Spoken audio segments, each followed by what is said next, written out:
Yo, what's good, YouTube? I'm back with the Nina Moore Nation Draft League, and we have Week 8, and we're facing off against the Wellington Porygons, coached by Tezzy, I think. And he's got a pretty scary squad. He's got Megalopony, Zapdos, Excadrill, Tyranitar, Lapras, and the Slowking Galarian. Of course, being the 6 that I think he'll bring. And then he's got the Inteleon, Armaldo, Decidueye, and the Tortonator. The 4 that I think are least likely to that he'll bring, least likely. I do think the Inteleon could come because it gives him good speed with the Megalopony and able to outpace my entire team outside of Mega Alakazam.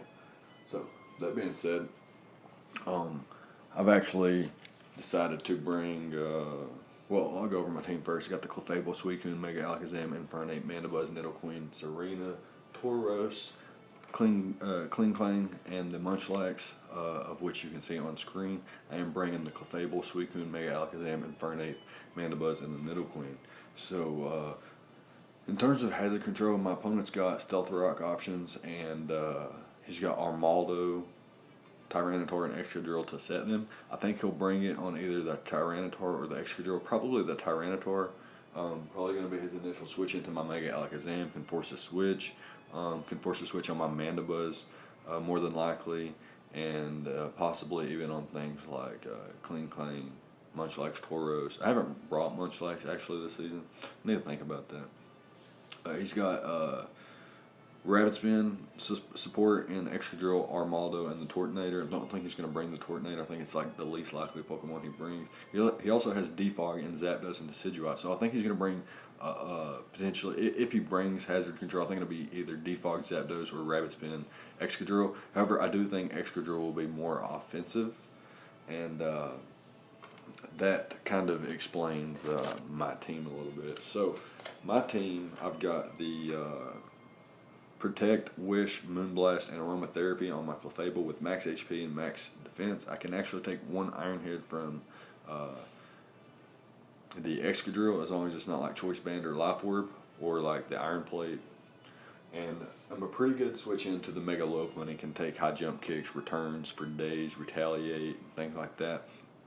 Pretty good answer to Dragon Dance Tyranitar or a Dragon Dance Lapras even, as well as something like a bulk. I think it gets bulk up and Swords Dance in the Decidueye.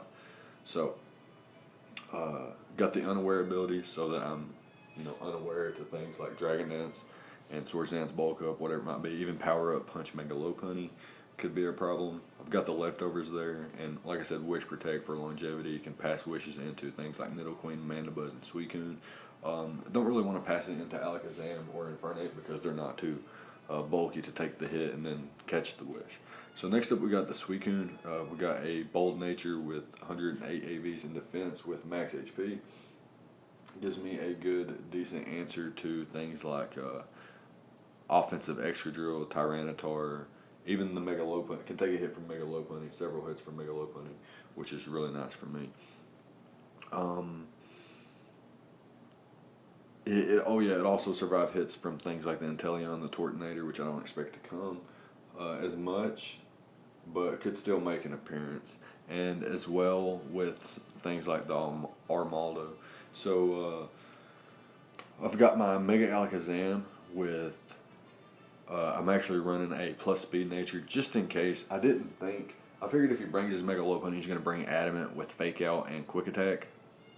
Normally knocks out a Mega Alakazam if I don't have the bulk investment, and it still outpaces my entire team outside of Mega Alakazam. So I really wanted to bring a modest one and just speed creep what I thought he would be speed creeping, which would be my Tauros, but I didn't want to risk him bringing a max speed or slack on prep and bring something like max speed Megalopony when he didn't need it.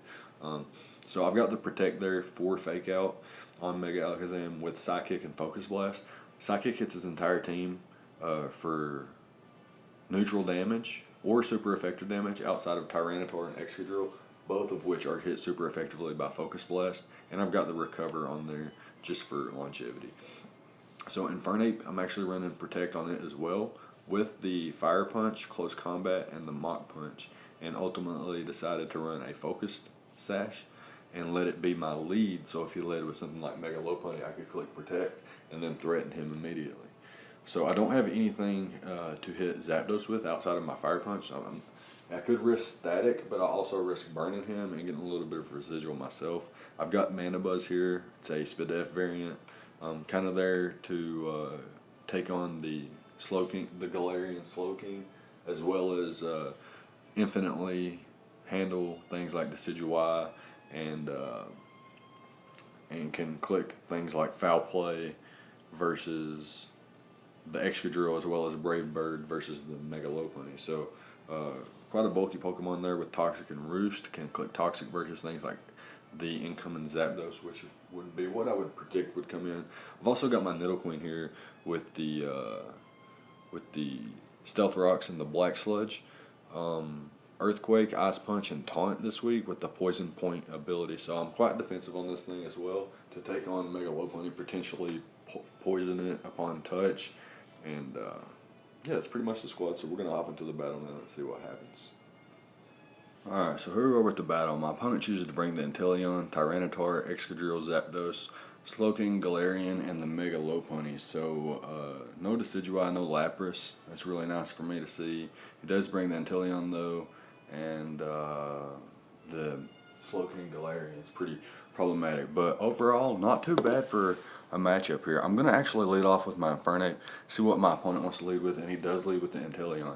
Now, I'm Focus Sash, so I could stay in there and click Close Combat into Mach Punch and knock him out, but I didn't want to take any damage yet. So he goes straight for the Workup, and I miss my Toxic, so already off to a bad start. My opponent goes for the Workup. He gets the critical hit boost from the Sniper Shot thing, and he's going to be able to knock out my Suicune. So I'm going to switch out into my Clefable there, see if I can avoid the boost. I can take a critical hit Shadow Ball. I cannot take a critical hit Water type attack. He actually goes for the Workup as I click Protect. Had I clicked Moonblast there and got some critical damage off, plus the toxic damage, I might have been able to let him faint to toxic damage on the following turn. I do bring my Mega Alakazam in though, and to revenge kill him. Losing my Clefable is not the end of the world, actually, because I can pretty much deal with the rest of his team. However, Slowking Galarian is not going to be able to take the Psychics, so he sacks off his Inteleon, then goes out to his Tyranitar, which reveals to be Choppleberry, and tries to pursue me, but I'm going to be able to 2-hit KO as long as my Focus Blast land, and I do land. So I'm able to take out the Tyranitar there, which is really nice for me, but he brings in his Excadrill here. And now eventually I can trace Sand Rush myself, but not yet. So I'm forced to switch out there. I go directly into my Mandibuzz, and he goes for Sub and reveals Toxic. So he could be a Sub Protect Toxic variant, which is so problematic for me. And he does just go for the Sub, as I'm just going to predict him to switch actually, and I go for the Toxic, which is actually going to be huge, because now it's going to be another round of Toxic that I have to take before I can break his Sub and leave him with a broken Sub as I faint. So really unfortunate for me. My opponent goes for the double Protect there, and I'm able to break his Sub with the Foul Play, and he could just go for it again. I'm going to go straight into my Infernape as he does go for Sub once again. I'm going to break his Sub. I wanted to keep my Mandibuzz around for later so that I have it against the Galarian Slowking. So I'm just going to break his Sub with the Fire Punch, and he goes for the Earthquake, brings me down to my Focus Sash, and I'm going to be able to knock him out with the following Close Combat. However, he does go into the Galarian Slowking, tanks the Close Combat with no problem, and then I drop to the Rocky Helmet. So I go out to my Nidoqueen, force him out into his Lopunny. It takes quite a bit of damage from Earthquake, and then reveals that he's got the Fake Out, goes straight for it immediately, and does quite a bit of damage. Not going to be able to knock me out here as he goes for the Close Combat, and I'm going to be able to get my Stealth Rocks up, and then he brings in the Slowking. I try to knock him out here, but he's going to go for the Focus, or the Future Sight, and then reveal Slack Off. So he's kind of been problematic for me, but I am able to get in my Mandibuzz here, and I can go for the Taunt and avoid the Future Sight and go from there. However, I'm going to go back out into my Nidoqueen. I'm going to try to get some offensive momentum here, but it's pretty much impossible. I could have taunted him with my Nidoqueen, but I didn't want to take any damage while I was going for the taunt, or let him to just fire off focus sight, or excuse me, future sight after future sight. Yet I don't think he does go into a Zapdos. I'm gonna hard switch into my Mandibuzz, as he actually goes for the agility, and I had to go into my Mandibuzz to avoid the future sight, and now I'm gonna go straight back into my Nidoqueen and tank this Thunderbolt. I'm pretty much back up to full, so that's pretty incredible actually. And he goes for the Metal Sound, which drops my special defense, and then that's not too big of a deal because he doesn't. I actually don't know what he's got to hit me with.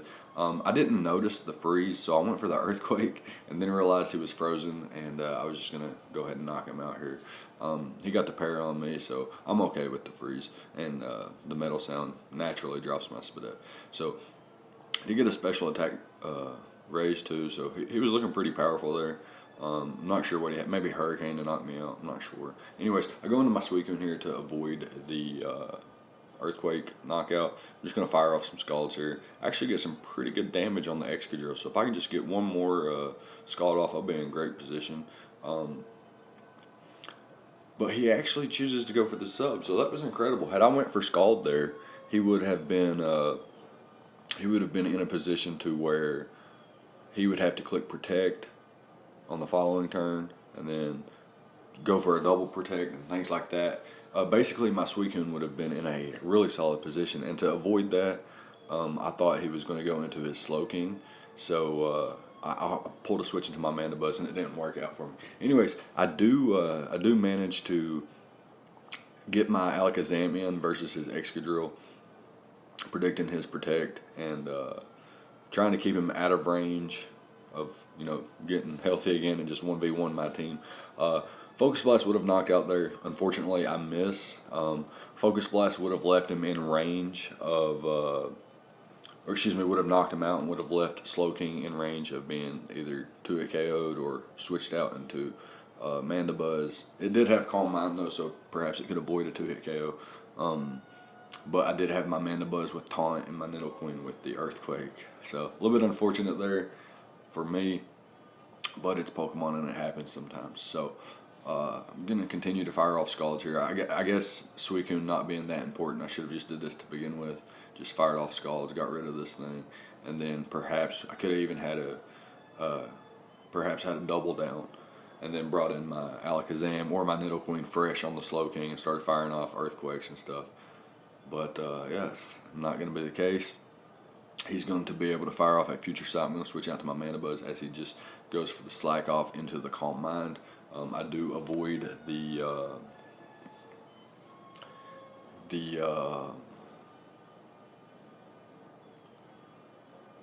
Future Sight, but it's not going to matter as he's able to go back up to full. My Nidoqueen can 2-hit KO, but it can't ever get in a position to where I can avoid being hit with a Future Sight. So it's going to be problematic. The matches kind of just drag out, kind of just wasting his turns. Here I actually started going for Stealth Rocks. I went for Stealth Rocks with Nidoqueen with my rocks already up because I was starting to think that he was mono Future Sight and that my Mandibuzz would infinitely wall. So I started wanting to PP stall, and I could just switch out to my Mandibuzz on the turns that the Future Sight was going to hit. But it turns out he does have the Sludge Bomb, and he's going to be able to knock me out. Oh, and I do taunt him here finally. It seems that I could have taunted him many times in the game. I didn't want to reveal it until I was in a favorable position, but the favorable position never comes. But I do reveal it here at the end.